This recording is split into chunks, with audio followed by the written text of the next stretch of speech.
I was impregnated by my who was costumed as the devil, and they created this ritual around the idea that they were impregnating me with Satan and I was carrying Satan's child. I suppose the most vivid memory I have is when, as a 3-year-old, was taken out by the railroad tracks as they murdered a hobo, and then they used certain parts of his body to initiate me.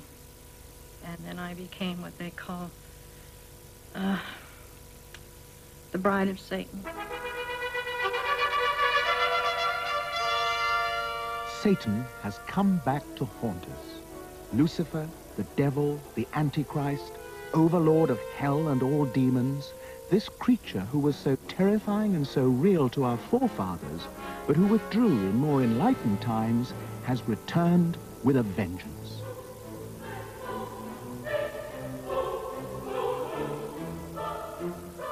The young call upon his name and worship at his altar.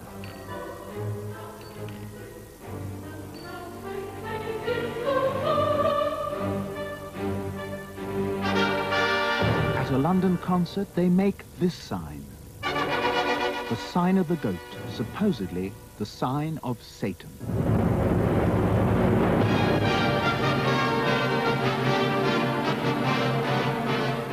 Murders are attributed to Satan.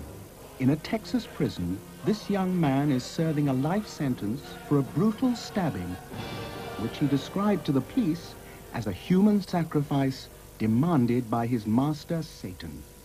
But even more disturbing are the numbers of men and women undergoing psychotherapy who believe they have uncovered childhood memories of appalling satanic rituals. My little naked body would be scooped up and carried around in this circle and then brought to an altar with a man who'd already been nailed to a cross. It was similar to the crucifixion of Christ, where his side was pierced. And my uncle forced my hand to go into that incision and to feel what was inside there. I was pushed and shoved off the altar and also forced to cut this child that I had just given birth to and then eat part of its arm and then throw it into the fire alive. And then I was covered with feces and sewer sludge and ashes of dead babies, and I was put in and out of a furnace. And I screamed and cried, and I believe that where the stuff came off is where I have the scarring on my hands today. Still being done today. They're not being stopped. Don't you understand, folks? That's what the devil's about. This is what Satanism is about. This is what ritual abuse is all about. Broadcaster and author Bob Larson, one of a number of media personalities who promotes these stories of brutal satanic rituals as literal truth. And you haven't dealt with these people like I've dealt with them, and the therapists have, to know the pain, to know the horror, and to understand what they're going through. Wake up, America, it's going on, and we've got to do something about it.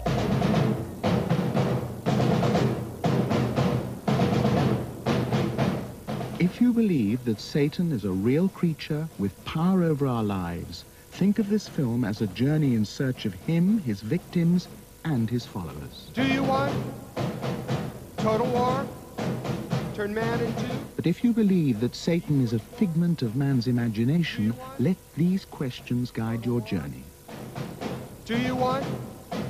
Why do men and women need to invent a devil?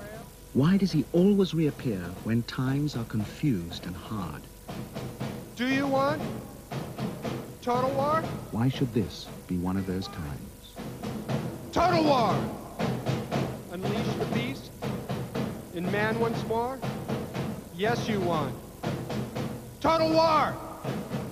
Total war! Total war! Total war!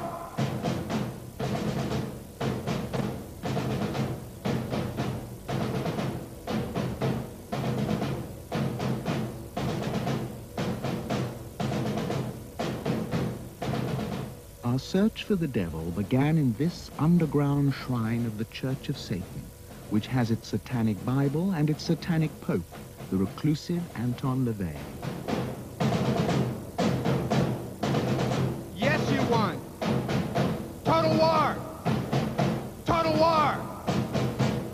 war!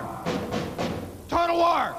If there is a devil, who better qualified to reveal him to us than the keeper of this shrine? The official spokesman of the Church of Satan, Boyd Rice. I'm a Satanist, and as a Satanist, I believe that Satan is everything instinctual in man, everything that flies in the face of the world as it's currently built. So you're saying that Satan is our own base instinct, not some creature who rules over hell? No. That's pure Christian theology, and most Christians don't even believe in it. Most Christians today are too sensible and sophisticated to think that there's demon possession, or that they're really going to burn in hell or hang upside down in boiling excrement for all eternity if they don't carry out God's wishes. We've heard stories of a secret satanic network that commits appalling crimes. Are you connected to such a network? No, I don't believe such a network exists. Do you sacrifice babies? No. Do you perform any kind of sacrifice? No. So where is this coming from? I believe it's just mass delusion, the madness of crowds. Things like this have always existed since the beginning of time. And for centuries in Europe, they said that the Jews did the same thing. They would take Christian male babies and drain the blood from their body. And then at a certain point, people thought that was patently ridiculous. And yet the same myth resurfaces in another part of the world, in another culture, exactly the same. The Church of Satan may not believe in a personal devil, but there are many Satanists who do. And it's in places like this where you'll find them. By far the largest group of overt Satan worshippers are teenagers, runaways and dropouts, either rebelling against or abandoned by Christian parents in a Christian society. To a homeless and jobless kid, Satan can be very real. Satan is like my power source. That's where my power comes from to overcome everything, and he gives me power to not have no fears of anything. Death, I don't have no fear. I can talk to him, and sometimes I can just be standing in the middle of a room and just say, this is what I've got going on, what do you think about it? And it's not like I hear him, it's like something just clicks and says, well, this is what you should do in this situation. So what does Satan give you? I believe that I have a telepathic power of some kind. You know, I can communicate with people through my dreams, and I can astral project. I don't know how I do it, but I can leave my body with my soul, like it's my inner body, and it roam around freely while I'm asleep. How do you worship Satan? Well, I worship him in my own way. It's like it's called a Norwegian. Okay, I talk to him through a Norwegian board. Okay. I call to the highest peaks of heaven and to the lowest depths of hell. I ask, can anyone hear me?